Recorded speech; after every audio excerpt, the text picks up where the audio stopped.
Assalamualaikum warahmatullahi wabarakatuh. Perkenalkan, nama saya Jumiarti Gustiadiningrum dari SMP Negeri 2 Ranca Ekek. Pada tantangan literasi Leksam Bedas tahun 2023 ini, untuk review buku yang kedua, saya sengaja memilih novel yang berbahasa Sunda dengan judul Demung Janggala yang ditulis oleh Kang Tatang Sumarsono. Buku ini diterbitkan oleh CV Geger Sunten dengan jumlah halaman sebanyak 232 halaman. Tahun terbit buku ini dicetak 3 kali, yaitu untuk cetakan yang pertama itu pada bulan Agustus tahun 1993, cetakan yang kedua pada bulan Mei tahun 2011, dan untuk cetakan yang ketiga yaitu pada bulan April tahun 2013.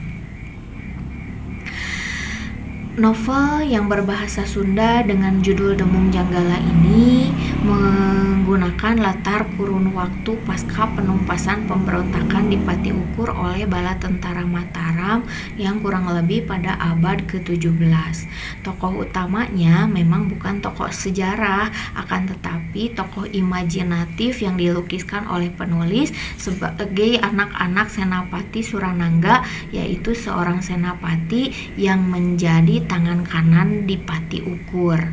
Peristiwa pemberontakan di Pati Ukur itu sendiri dalam novel ini hanya dijadikan sebagai masa lalu saja.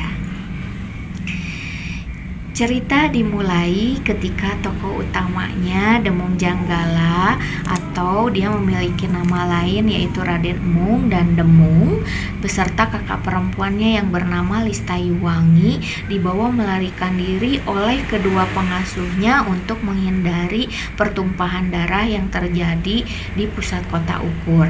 Sementara nasib kedua orang tuanya tidak diketahui. Akan tetapi perjalanan mereka terhambat oleh aliran sungai yang pada waktu itu sedang meluap. Karena itu dengan mudah mereka tertangkap oleh para pengejarnya, yaitu tentara Mataram. Perpisahan pun terjadi. Demung Janggala jatuh ke Sungai Citarum setelah membunuh salah seorang tentara.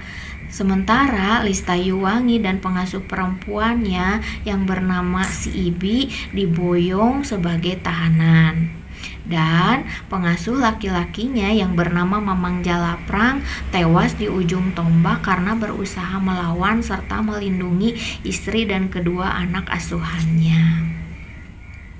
Alur cerita terus maju. Demung Janggala dan kakaknya mengalami perkembangan yang berbeda.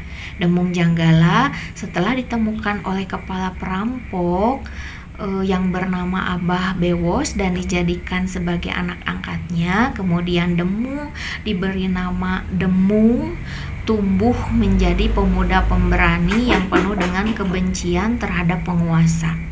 Ia berkali-kali melakukan perampokan dan makar.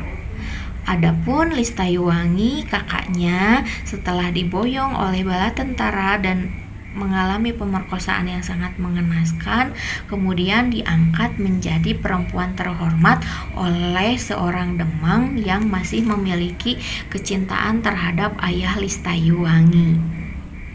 Dan akhirnya dengan terpaksa Listayuwangi bersedia dijadikan selir penguasa baru wilayah Ukur oleh Demang Pangawulaan.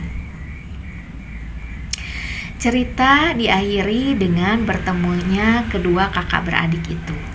Pada saat itu Listayuwangi sudah memiliki anak 3 dan telah menjadi istri Padmi karena istri Padmi Demang yang terdahulu telah meninggal dunia. Adapun Demung Janggala justru berada pada keadaan yang sangat mengenaskan. Di samping sudah kehilangan kedua orang tuanya, kehilangan salah seorang pengasuhnya, dan kehilangan orang tua angkat yang sangat dicintainya, dan tubuhnya penuh dengan luka karena memang telah dikeroyok oleh gulang-gulang atas perintah Listayuwangi. Demung Janggala pun masih dihadapkan pada kekuasaan hukum karena keberadaan dirinya segera diketahui oleh para penguasa. dan hukuman yang akan diterimanya adalah hukuman mati. Adapun hikmah yang dapat diambil dari buku ini adalah mengajarkan segala sesuatu yang ingin diperbuat itu alangkah baiknya difikirkan terlebih dahulu apakah baik atau mengandung malapetaka, baik itu untuk diri sendiri atau orang lain. Demikian review buku yang kedua yang bisa saya sampaikan. Semoga masih banyak kekurangannya dan mohon kepada Bapak Ibu Dewan Juri yang terhormat untuk memberikan koreksi serta masukan yang bersifat membangun untuk perbaikan saya ke depannya. Terima kasih. Billahi taufik wal hidayah. Wassalamualaikum warahmatullahi wabarakatuh.